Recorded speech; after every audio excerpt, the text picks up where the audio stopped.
Hello everyone, welcome back to our channel Foster academy and I hope you are well and healthy. This is Shweta Panchal. स्वागत है आपका इस class में। और आज की इस वीडियो में हम डिस्कस करने वाले हैं अपना नेक्स्ट टॉपिक जो है फंडामेंटल राइट्स, मौलिक अधिकार। ठीक है, और ये हमारी जो क्लास है ये DSSB के लिए और EMRS के लिए और वो कोई भी एग्जाम जहाँ पर इस टॉपिक को पूछा जा रहा है, NCERT का टॉपिक है, इसके लिए आप इस वीडियो को देख सकते हैं। वीडियो अच्छी लगी तो लाइक करना ना भूलें, चैनल को सब्सक्राइब कर लीजिए प्लीज़ अगर आपको अच्छा लगे तो। चलिए स्टार्ट कर लेते हैं अपनी वीडियो। तो सबसे पहले हम यहाँ पर अधिकारों की बात करेंगे इंट्रोडक्शन के तौर पर। तो अधिकारों का महत्व, या फिर हम कह सकते हैं कि अधिकारों की ज़रूरत हमें पड़ी ही क्यों, या फिर इससे रिलेटेड कोई भी कॉन्सेप्ट है तो वो क्या रहा। तो जैसे कि सबको पता ही है कि लोकतांत्रिक देश में हम रहते हैं और यहाँ पर जो है संविधान भी है, यानी आपको पता है कि भारत का एक कॉन्स्टिट्यूशन है जिसमें बहुत सारे रूल्स एंड रेगुलेशंस दिए गए हैं जिसके हिसाब से हमारा देश चलता है। ठीक है, सारी ऑर्गेनाइजेशन जो है कैसे काम करेंगी सबको लिमिट किया गया है और अपने अपने तरीके से उनको काम करने के लिए मतलब मेंशन किया गया है कि कौन क्या काम करेगा। अब संविधान में हमारे पास अधिकारों की बात है, यानी फंडामेंटल राइट्स भी हैं। फंडामेंटल राइट्स, अब बात यह आती है कि फंडामेंटल राइट्स जो है ये कौन प्रदान करता है, ठीक है, और इनको सुरक्षित कैसे किया जा सकता है। कुछ ऐसे क्वेश्चंस हैं, इनकी व्याख्या किस तरीके से की गई है, किसने व्याख्या की है, और इनकी सुरक्षा करने के लिए जो न्यायपालिका है उसका क्या रोल है ना। साथ ही में हम दो टॉपिक और डिस्कस करेंगे, जो आपका मौलिक कर्तव्य और इसके अलावा नीति निर्देशक तत्व। नीति निर्देशक तत्व यानी directive principles of state policy, और ये आपकी फंडामेंटल ड्यूटीज़। तो चलिए देख लेते हैं एक बार अधिकार के बारे में थोड़ी सी चीज़ें और। तो ये अधिकार जो है वो आपको पता ही है, ऐसी कोई चीज़ नहीं है कि आपको कोई एक चीज़ पकड़ा दे हाथ में, ये रख लो, ये आपके पास आपके अधिकार हैं और उनको सेव रख लो, ऐसा कुछ नहीं है। अधिकार है आपकी डेली लाइफ में आपके साथ जो चीज़ें होती हैं, जैसे कि आप कहीं पर गए हैं और आपको वहाँ पर कोई चीज़ यूज़ करने के लिए मना कर दी जाए, या फिर आपको बोल दिया जाए कि आप यहाँ नहीं बैठ सकते, या फिर यहाँ पर खाना नहीं खा सकते, या फिर आप इस चीज़ में पार्टिसिपेट नहीं कर सकते, तो आपका ये सभी चीज़ जो है, लेकिन वहाँ पे एक जनरल सी चीज़ है, आपका राइट है वहाँ पर बैठने का, लेकिन आपको बैठने नहीं दिया जा रहा है। ठीक है, पब्लिक प्लेसेस है जहाँ पर आप बैठने चाह रहे हो, वहाँ पर आपको बैठने से मना किया जा रहा है, आपको भगा दिया जा रहा है वहाँ से। तो ये सब आपके जो राइट्स हैं, ये ही तो आपके फंडामेंटल राइट्स हैं जिनका हनन हो रहा है, उल्लंघन हो रहा है। तो ऐसे दो एग्जाम्पल हम यहाँ पर देखेंगे। पहला एग्जाम्पल है यहाँ पर एक बंधुआ मजदूरी से रिलेटेड, जिसमें कि एक कॉन्ट्रैक्टर होता है जिसको रोड बनाने का कॉन्ट्रैक्ट मिलता है, उसके अंडर में जो काम करने वाले मजदूर होते हैं उनको मजदूरी बहुत कम देता है और जितनी तय होती है उससे काफ़ी कम। तो ये बात जब आगे जाती है संगठन के पास, तो वो इस चीज़ को इस पे क्वेश्चन करते हैं और इसको फिर न्यायपालिका में जब ले जाया जाता है तो कोर्ट ये डिसाइड करता है कि ये जो बंधुआ मजदूर है, जो मजदूरी दी जानी है, जितना डिसाइडेड है उतनी ही मजदूरी उनको दी जानी चाहिए। दूसरा एग्जाम्पल हम यहाँ पर देखते हैं, एक बंदी यानी एक व्यक्ति की बात है जिसके ऊपर केस चला था। उस वक्त वो 23 ईयर्स का था और फिर उसकी हेल्थ इश्यू सही नहीं थी तो उसको वहाँ पर एडमिट कर दिया गया और हिरासत में ही रखा गया।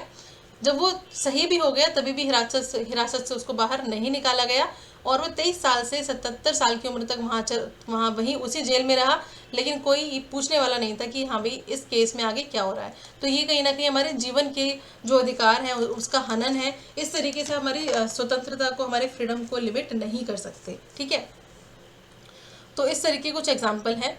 नेक्स्ट आ जाते हैं अब हम अपनी अगली स्लाइड पर, और यहाँ हम बात करेंगे मौलिक अधिकारों की। ठीक है, भारत में जो मौलिक अधिकार हैं, या फिर उससे पहले घोषणा पत्र देख लेते हैं कि इसका मतलब क्या होता है।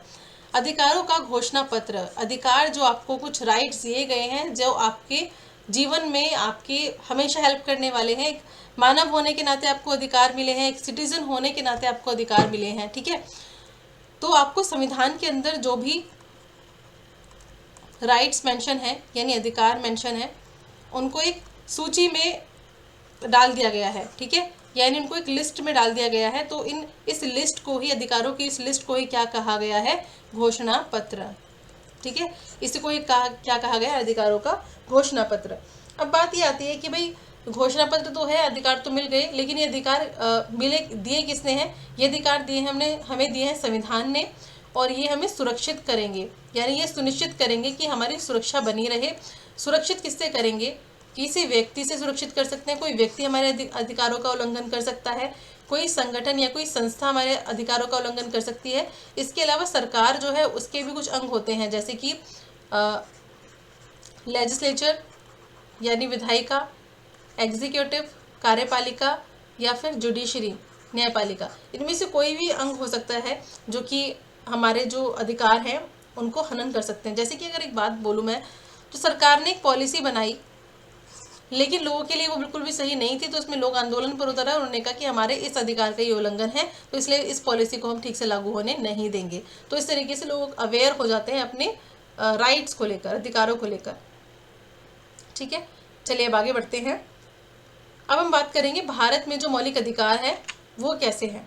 ठीक है, भारत में अगर मौलिक अधिकारों की हम बात करें, मौलिक अधिकार, ठीक है, देखिए सबसे पहली बात तो मैं यहाँ पर यही बता दूं आपको, मौलिक अधिकार जो है वो आपके पार्ट 3 में आते हैं, यानी भाग 3 में आते हैं। ठीक है, और आर्टिकल नंबर 12 से लेके 35 तक इसमें शामिल हैं। ठीक है, अगर आपसे पूछा जाए कि कौन से आर्टिकल से लेके कौन से आर्टिकल तक जो फंडामेंटल राइट्स है वो आते हैं, वो आएगा 12 से 35 तक। अमेरिका से इनको बोरो किया गया है, ये भी आपको ध्यान रखना है। अमेरिका की कॉन्स्टिट्यूशन से बोरो किया गया है मौलिक अधिकार के कॉन्सेप्ट को, पार्ट 3 में है। और मैग्ना कार्टा ऑफ इंडिया कहा जाता है इस पार्ट 3 को इसी वजह से, क्योंकि इस जितने भी अधिकार हैं वो हमारी सुरक्षा के लिए लाए गए हैं। तो अब अगर बात करें इस चीज़ के मौलिक अधिकारों की भारत में, तो इसकी शुरुआत कहाँ से होती है? इसकी शुरुआत होती है मोतीलाल नेहरू रिपोर्ट से। ठीक है, मोतीलाल नेहरू समिति से, सॉरी, मोतीलाल नेहरू समिति, और ये ईयर कब है? 1928।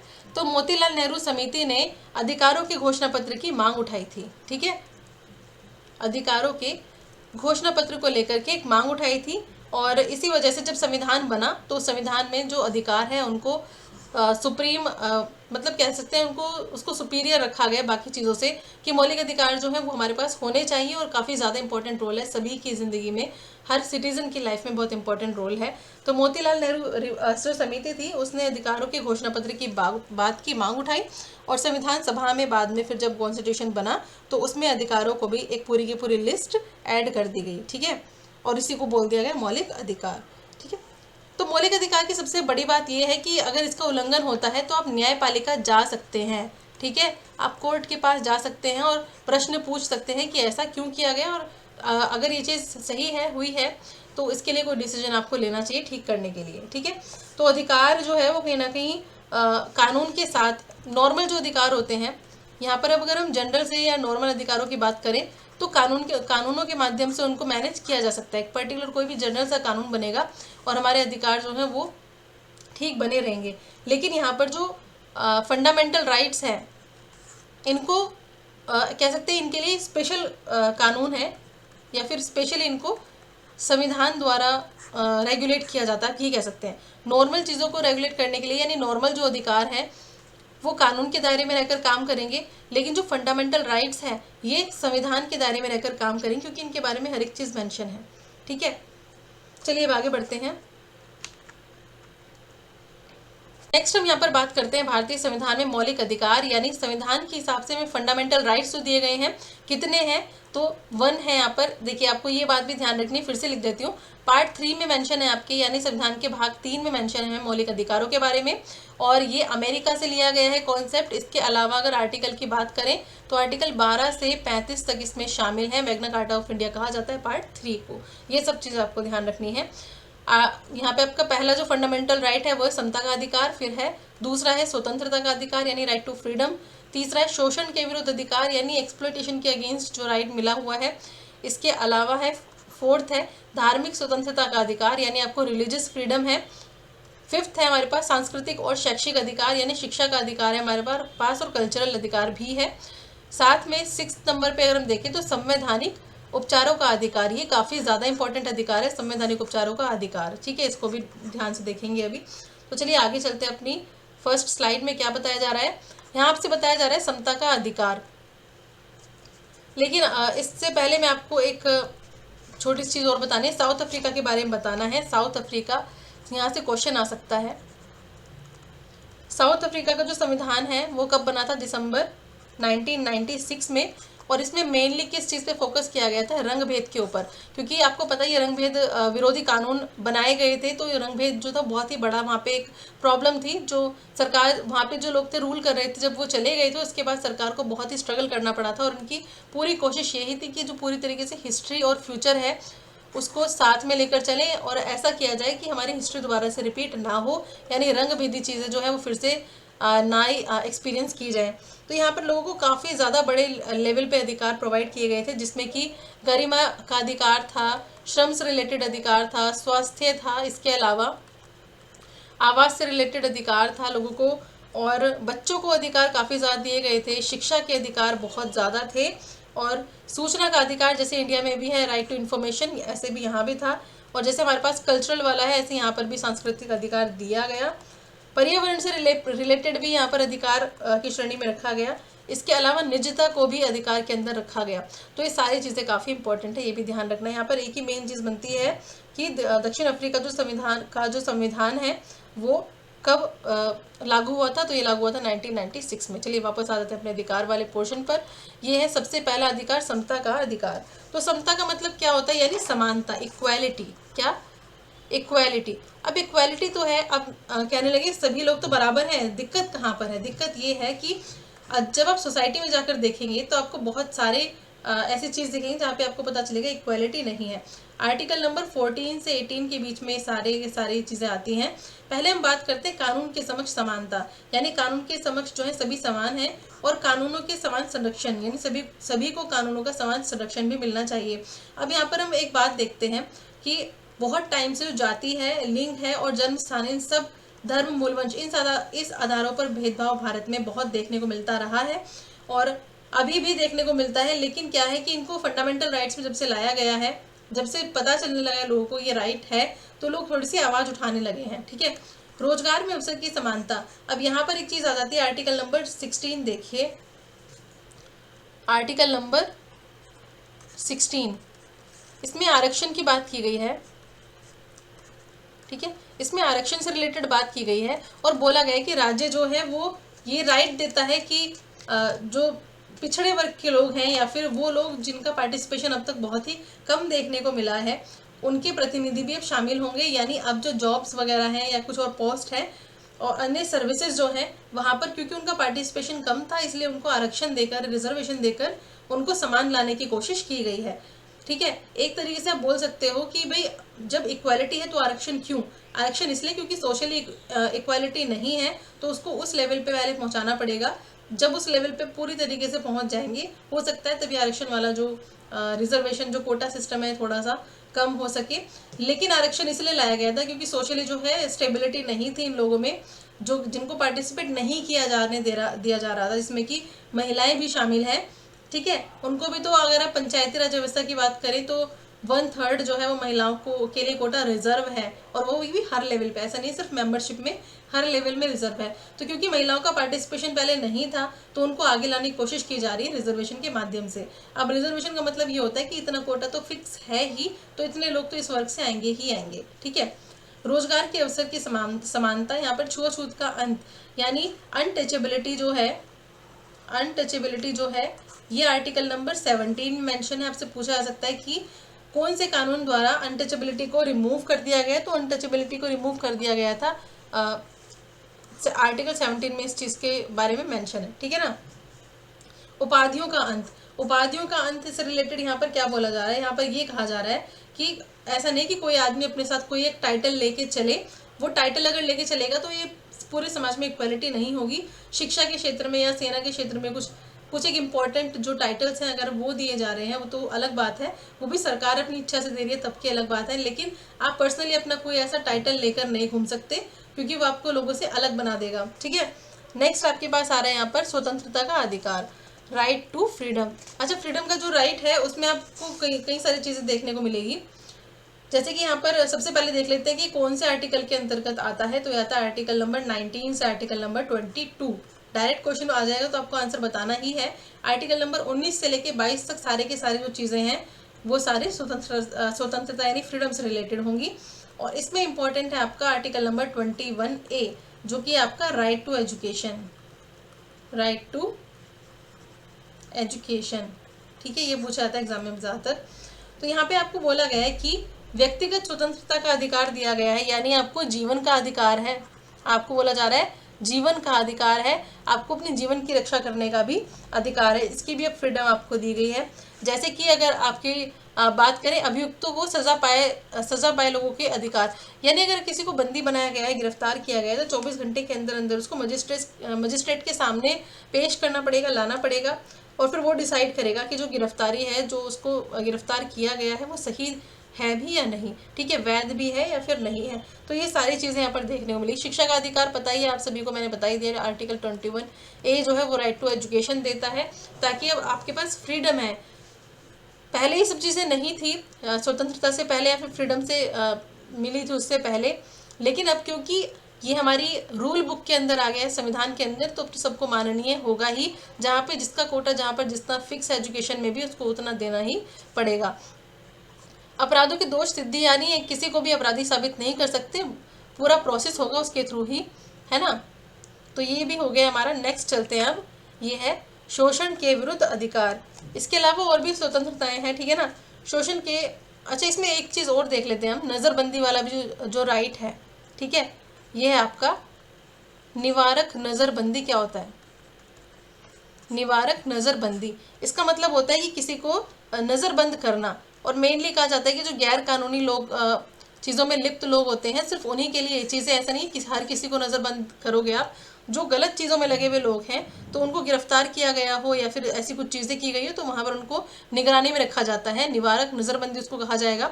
और इसके लिए भी आप, ऐसा नहीं है कि आप बिल्कुल फ्री होते हैं, इसके लिए भी एक अवधि डिसाइड है, यानी आपको टाइम दिया गया है, ये आपका 3 मंथ्स।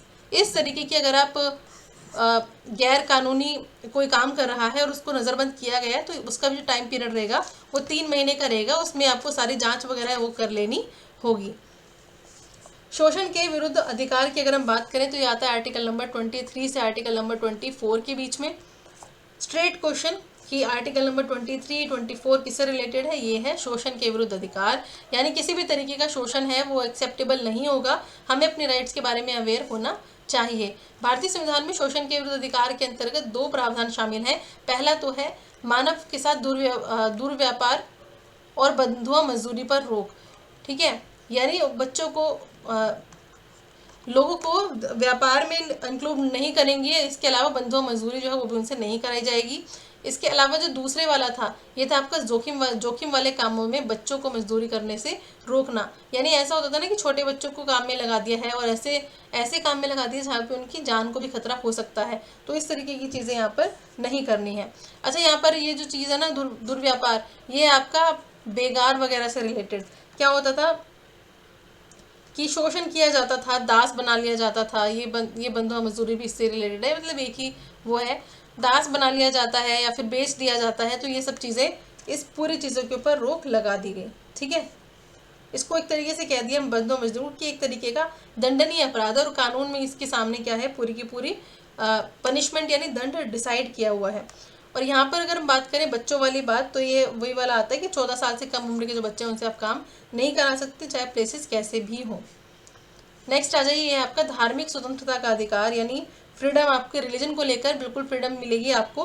भारत जो है वो एक पंथ निरपेक्ष देश है, एक धर्म निरपेक्ष देश है, तो यहाँ पर क्या है, इसका मतलब होता है कि किसी एक धर्म के बारे में हम बात नहीं करते हैं, जितने धर्म के लोग यहाँ पर रहते हैं सभी को इक्वली राइट है कि अपना अपना धर्म वो हर तरीके से मान सकते हैं। अगर हम आर्टिकल की बात करें तो आर्टिकल नंबर 25 और 28 इसमें शामिल है, सॉरी आर्टिकल 25 से लेकर आर्टिकल नंबर 28 तक जो आर्टिकल है वो इसमें शामिल है धार्मिक स्वतंत्रता के अधिकार में।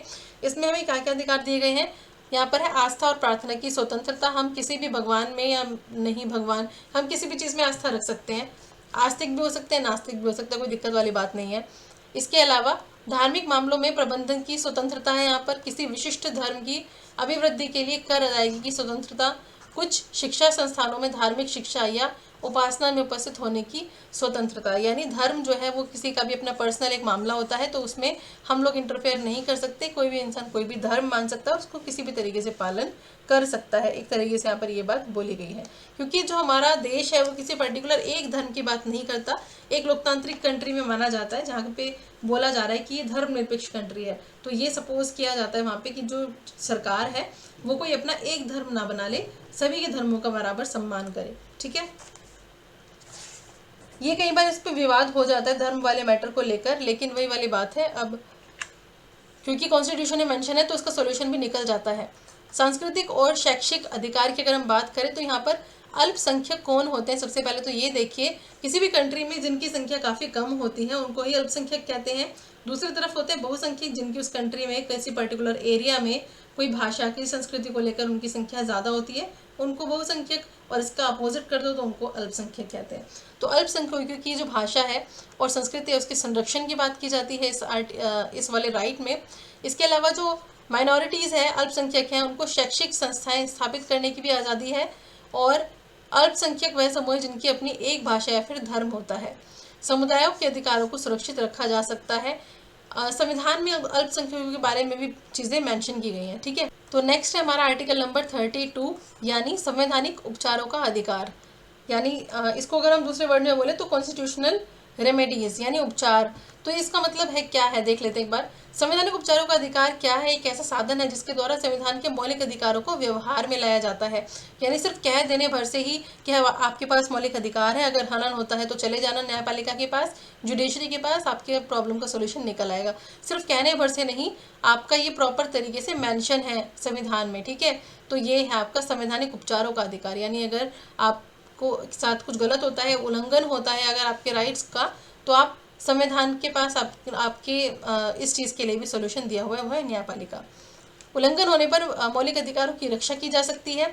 जैसे कि ये इंपॉर्टेंट है, डॉक्टर भीमराव अंबेडकर ने संवैधानिक उपचारों के जो अधिकार हैं उनको संविधान का हृदय और संविधान की आत्मा कहा है। तो ये क्वेश्चन तो बहुत बार पूछा जाता है और बच्चे हमेशा ही इसमें कंफ्यूज होते हैं, संविधान का हृदय कौन सा है। तो कई बार आप प्रस्तावना में और इसमें बहुत ज़्यादा कंफ्यूज हो जाते हैं, तो आपको ध्यान रखना है संवैधानिक उपचारों का जो अधिकार है ये एक फंडामेंटल राइट है, और इसको डॉक्टर भीमराव अम्बेडकर ने बोला था कि संविधान का हृदय और आत्मा भी है। क्योंकि अगर ये नहीं होगा तो सिर्फ ऊपरी ऊपरी तरीके से बात होगी कि हाँ भाई हमारे पास राइट है और उसका हनन नहीं होना चाहिए, लेकिन ये वाला जो अधिकार है ये इस चीज़ को पूरे के पूरे राइट देता है कि हाँ भाई हमारे पास पूरा अधिकार है, और उल्लंघन होता है तो कोर्ट जा सकते हैं। ठीक है, सर्वोच्च न्यायालय, उच्च न्यायालय या फिर कोई भी आपका मौलिक अधिकारों को लागू करने के लिए सरकार को आदेश या निर्देश दे सकता है। नेक्स्ट हम बात करेंगे न्यायपालिका की, क्योंकि हम संवैधानिक उपचारों की बात कर रहे हैं तो यहाँ पर न्यायपालिका जुडिशरी है, उसका नाम आना ही है। तो जो जुडिशरी है उसे विशेष आदेश जारी करते हैं और प्रादेश या उसको रिट कहते हैं। न्यायपालिका द्वारा कुछ विशेष आदेश जारी किए जाते हैं, उन्हीं को क्या कहा जाता है, उन्हीं को कहा जाता है रिट्स। ठीक है, तो ये रिट की टाइप बता रहे हैं आपको। पहला है बंदी प्रत्यक्षीकरण, दूसरा परमादेश, तीसरा है निषेध आदेश, फोर्थ है अधिकार परीक्षा और फिफ्थ है उत्प्रेषण। अब इनको वन बाय वन देख लेते हैं। सबसे पहले बंदी प्रत्यक्षीकरण, इसका मतलब है हबीब यानी हबीस कॉर्पस। न्यायालय द्वारा किसी गिरफ्तार व्यक्ति को न्यायालय या फिर जज के सामने उपस्थित होने के आदेश देना ही क्या कहा जाता है, बंदी प्रत्यक्षीकरण। यानी जो बंदी बनाया गया है उसको लाया जाए, उसको पेश किया जाए। तो न्यायालय द्वारा किसी व्यक्ति को जिसको गिरफ्तार किया गया है तो उसको न्यायालय या फिर जज के सामने उपस्थित किया जाना होता है। दूसरा है आपके पास परमादेश यानी मंडामस। ठीक है, इसके अंतर्गत यदि कोई सार्वजनिक पदाधिकारी अपने पद पर निर्वाह नहीं करता, अपने पद पर ठीक से निर्वाह नहीं करता है तो न्यायालय उसे कर्तव्य पालन करने की आज्ञा दे सकता है। मतलब न्यायालय कह सकता है कि अपना काम ठीक से करो। ठीक है, थर्ड है प्रतिषेध, प्रोहिबिशन, यानी किसी चीज़ को मना करना। इसके अंतर्गत सर्वोच्च न्यायालय या उच्च न्यायालय के द्वारा निम्न या अधीनस्थ न्यायालयों की किसी भी मामले में सुनवाई स्थगित करने के लिए कहा जा सकता है। इनको पता चलता है कि जो नीचे वाला जो न्यायालय है वो ठीक से काम नहीं कर रहा है तो फिर किसी भी मामले की उनकी सुनवाई स्थगित भी की जा सकती है। फोर्थ है अधिकार परीक्षा यानी क्वो वारंटो। अधिकार परीक्षा का मतलब है कहीं ना कहीं पूछना। तो इसमें आपका क्या किया जा रहा है, आपका अधिकार क्या है, आपसे ये पूछा जा रहा है। तब जारी की जाती है ये वाली रिट जब कोई व्यक्ति किसी सार्वजनिक पद पर बिना किसी अधिकार के कार्य करता है, यानी उसका राइट नहीं है उस पोस्ट पे जाने का, लेकिन वो उस पोस्ट पे जाके अपने अधिकारों का यूज़ कर रहा है। तो न्यायालय इस रिट के द्वारा उसके अधिकार के बारे में जानकारी प्राप्त कर सकती है कि तुम्हारा क्या अधिकार है यहाँ पर, और उस व्यक्ति के उत्तर से संतुष्ट नहीं होने पर क्या कर सकती है, रोक भी लगा सकती है उसके कार्यों पर। नेक्स्ट है फिफ्थ उत्प्रेषण, यानी सर्शियोसी। अब इसके अंदर क्या है, सर्वोच्च न्यायालय अथवा उच्च न्यायालय द्वारा अधीनस्थ न्यायालय, ट्रिब्यूनल या अर्ध न्यायिक प्राधिकरण द्वारा जारी किए गए आदेशों को रद्द करने के लिए उत्प्रेषण रिट को जारी किया जाता है। यानी इसमें क्या बोला जा रहा है आपको कि कोई भी न्यायालय हो, ठीक है, उसके जो नीचे वाला न्यायालय है वो कोई चीज आदेश जारी कर रहा है तो इसके पास अधिकार होता है कि वो उसको रद्द कर सकता है। ठीक है, नेक्स्ट हम बात करेंगे राष्ट्रीय मानवाधिकार आयोग। ये 1993 में एग्जिस्टेंस में आया था और मानव अधिकारों के उल्लंघन की शिकायतें वगैरह जो भी होती हैं वो यही देखता है। जैसे किसी व्यक्ति के अधिकार का हनन हो रहा है, वो इस ऑर्गेनाइजेशन को पता चल जाए, कमीशन को, तो फिर पीड़ित व्यक्ति की याचिका ये आयोग ही क्या करता है, दर्ज कराता है, इसकी जांच की मांग भी करता है। तो मानव अधिकार के क्षेत्र में शोध कर सकता है और सरकार या न्यायालय को अपनी जांच के आधार पर मुकदमा चलाने की सिफारिश भी ये कर सकता है। नेक्स्ट हम बात करने वाले हैं राज्य के नीति निर्देशक तत्वों के बारे में, यानी directive principles of state policy. इसमें स्टेट का काफ़ी इंपॉर्टेंट रोल होता है। सबसे पहले आपको पता होना चाहिए पार्ट 4 में है ये संविधान के, और आर्टिकल नंबर आपका है 36 से 51 तक। ठीक है, ये सब मेंशन है आर्टिकल नंबर 36 से 51 तक। राज्य की कुछ क्या कह सकते हैं कि एक व्यवस्था होती है, तो ये उसी के अंतर्गत सारी चीज़ें आती हैं। ये जो होते हैं वाद योग्य नहीं है, यानी इनको आप कोर्ट में लेकर नहीं जा सकते, इनके उल्लंघन के मामले को लेकर या इससे रिलेटेड चीज़ों को लेकर कोर्ट में नहीं लेके जा सकते। सेम है मौलिक कर्तव्यों से रिलेटेड भी, कि मौलिक कर्तव्य और राज्य के नीति निर्देशक तत्व इनके साथ सेम है, वाद योग्य नहीं है। लेकिन जो मौलिक अधिकार होते हैं, क्योंकि उनको संविधान में अलग दर्जा मिला हुआ है, तो वाद योग्य होते हैं। ये चीज़ संविधान में मेंशन है। ठीक है, संवैधानिक उपचारों का अधिकार है, उसमें जो वही ये जो अधिकार है ये आपको यही चीज़ देता है। तो आपको ये कह सकते हैं कि राज्य के नीति निर्देशक तत्व और ये जो मौलिक कर्तव्य हैं ये दोनों ही वाद योग्य नहीं है। नेक्स्ट हम बात करेंगे कौन से कंट्री से लिया गया है। तो ये आयरलैंड जो एक कंट्री है उससे बोरो किया गया है कॉन्सेप्ट। ठीक है, और इसमें कुछ लक्ष्य रखे जाते हैं। देखिए, राज्य के नीति निर्देशक तत्वों के तहत ऐसे ही नीतिगत निर्देश सरकारों को दिए गए जिन्होंने न्यायालय में चुनौती नहीं दी जा सकती है। मैंने आपको अभी बताया है न्यायालय को चुनौती नहीं दी जा सकती, जबकि मौलिक अधिकारों को चुनौती दी जा सकती है, कोर्ट में जाया जा सकता है, लेकिन सरकार से आग्रह किया जा सकता है। इसमें सरकार का दायित्व है कि जिस सीमा तक इन्हें लागू कर सकती है उन्हें लागू करे। प्रमुख नीति निर्देशक तत्वों की सूची में 3 प्रमुख बातें शामिल हैं। पहली है वे लक्ष्य और वे उद्देश्य जो एक समाज के रूप में हमें स्वीकार करने होते हैं। ठीक है, दूसरा है हमारे पास वे नीतियां जिन्हें सरकार को स्वीकार करना चाहिए। ठीक है, कुछ नीतियां, कुछ पॉलिसीज हमें स्वीकार करनी है, कुछ सरकार को। और यहाँ पर थर्ड आएगा, ये हमारा ये है नागरिकों को मौलिक अधिकार तो मिले ही हैं। ठीक है, नागरिकों को मौलिक अधिकार तो मिले ही हैं, इसके अलावा ये अतिरिक्त चीजें इनको मिली हैं। ठीक है, यानी आप इनको अतिरिक्त अधिकार कह सकते हैं या अतिरिक्त तत्व कुछ भी कह सकते हैं। मौलिक अधिकार के अतिरिक्त भी कुछ और चीज़ें जो मिली हैं वो है राज्य के नीति निर्देशक तत्व। तो उद्देश्य में हम मेन बात यही है, सरकार जो है, जो राज्य है, पर्टिकुलर कोई चीज़ बताती है, लोगों के लिए कुछ निर्देश जारी करती है, कुछ एक रिस्पॉन्सिबिलिटीज़ होती है उसकी, तो वो उसको अपने तरीके से हैंडल करती है। तो यहाँ पर लोगों का भी इंपॉर्टेंट रोल हो जाता है कि वो भी उस बात को मानने के लिए तैयार हों। हम बात करेंगे नागरिकों के मौलिक कर्तव्यों की। देखिए, मौलिक अधिकार हमें मिले हैं हमारे जीवन की रक्षा का, और बहुत सारे अधिकार हैं, फ्रीडम है, इक्वालिटी है, बहुत सारे अधिकार हैं जो हमारे डेली लाइफ में भी यूज़ होते हैं, हर इंसान को मिले हुए हैं, सिटीजन होने के नाते मिले हुए हैं। तो नागरिकों के मौलिक कर्तव्य भी हैं। अब ये जो कर्तव्य वाला जो कॉन्सेप्ट है ये रशिया से आया है। 1976 में 42वें संविधान संशोधन द्वारा नागरिकों को मौलिक कर्तव्यों की सूची में डाला गया और इसको पार्ट 4 के आर्टिकल नंबर 51A में डाला गया। ठीक है, अब कहा जा सकता है कि इसमें 10 मौलिक कर्तव्य शामिल थे, जैसे कि संविधान का पालन करना, राष्ट्रध्वज का सम्मान, राष्ट्रगान का सम्मान, और उच्च आदर्शों को हृदय में संजोए रखना। जो भी हमारे फ्रीडम फाइटर्स ने काम किया था उनको संभाल के रखना है। वे अधिकार जो नागरिकों को मौलिक अधिकारों के अलावा मिले हैं, इसके अलावा संप्रभुता, एकता और अखंडता की रक्षा करना। अब संप्रभुता का मतलब होता है कि हमारे ऊपर अपना खुद का ही है, किसी और का कंट्रोल यहाँ पर नहीं है, जो भी चीज़ें हैं वो सब हमें पता है। एकता यानी यूनिटी, अखंडता यानी जिसको तोड़ा नहीं जा सकता। राष्ट्र रक्षा एवं सेवा के लिए तत्पर रहना चाहिए, ये भी हमारे मौलिक कर्तव्यों में से एक है। ठीक है, मतलब हमारा सिटीजन होने के नाते जो हमें कर्तव्य होने चाहिए, जैसे कि अगर आप सुबह के टाइम मम्मी पापा को विश करते हो गुड मॉर्निंग, या फिर टीचर्स को good morning good afternoon wish करते हो, या किसी भी रिश्तेदार से मिलते हो तो हाय हेलो ग्रीट करते हो, इसका मतलब ये कि आपकी जो ड्यूटी है वो ठीक तरीके से निभा रहे हो। ठीक है, तो ये आपकी तरफ से जो आप काम कर रहे हो उसको बोलेंगे हम फंडामेंटल ड्यूटीज। ठीक है, और आयरलैंड जो है, यहाँ से कॉन्सेप्ट लिया गया है आयरलैंड से। इसके अलावा सामाजिक सांस्कृतिक और गौरवशाली परंपरा के महत्व को समझने के लिए यहाँ पर बात की गई है। देखिए, वैज्ञानिक दृष्टिकोण, मानववाद और ज्ञानार्जन और सुधार की भावना का भी विकास होता है। सार्वजनिक संपत्ति को सुरक्षित रखने की बात की गई है कि जो पब्लिक प्लेसेस हैं उनको बिल्कुल नीट एंड क्लीन रखिए, इसके अलावा उनको कुछ नुकसान ना पहुंचाए, सुरक्षित रखिए। स्वच्छ भारत अभियान को सफल बनाए और हिंसा दूर रखनी है। व्यक्तिगत और सामूहिक गतिविधियों के सभी क्षेत्रों में उत्कर्ष की ओर बढ़ने का प्रयास करना है। ये सभी किस चीज़ के अंतर्गत आता है? तो यहाँ पर हम कह सकते हैं कि ये जो सारे के सारे कर्तव्य हैं ये हमें जो सरकार है वो नीति निर्देशक तत्वों का पालन करती है। ठीक है, जो राज्य हैं वो अपने अपने राज्य में देखें क्या क्या चीज़ें वो ठीक से कर सकते हैं।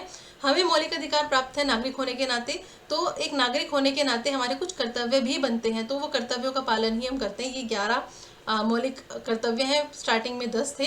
तो यहाँ पर एक और बात बतानी है आपको, राइट टू प्रॉपर्टी जो हमने पढ़ा था ये था आपका आर्टिकल नंबर 31, लेकिन इसको राइट टू प्रॉपर्टी को फंडामेंटल राइट से हटा करके इसको 44th अमेंडमेंट यानी 44वां संविधान संशोधन जब हुआ था 1978 में, तो इसको एक सामान्य कानून के अंदर लाया गया आर्टिकल नंबर 300A में। ठीक है, इस तरीके से एक सामान्य कानून की कैटेगरी में इसको लाया गया। अब इसके ऐसा क्यों हुआ था? क्योंकि केशवानंद जो केस था, केशवानंद भारती जो मामला था, केस था, उसमें मुकदमा चला और उसका डिसीजन आया, और डिसीजन देते हुए जो न्यायालय या फिर कह सकते हैं जो जुडिशरी है, हाई कोर्ट है, उसने जो सुप्रीम कोर्ट है उसने ये कहा कि संविधान जो है वो कुछ एक कह सकते हैं मूल जो ढांचा होता है उसकी विशेषता है, और संसद जो है वो किसी तरीके से उसमें परिवर्तन नहीं कर सकता। तो इसमें डिसीजन लिया गया था कि संसद द्वारा इसमें किसी भी तरीके का कोई भी परिवर्तन नहीं किया जा सकता। ठीक है, तो ये थी आज की वीडियो। अगर आपको कोई डाउट हो तो कमेंट सेक्शन में ज़रूर पूछ लीजिए। इसके अलावा चैनल को सब्सक्राइब कर लीजिए। वीडियो अच्छी लगी तो लाइक करना मत भूलना, आपकी सपोर्ट की बहुत ज़्यादा ज़रूरत है। Thank you so much watching this video. मिलते हैं अपनी नेक्स्ट वीडियो में।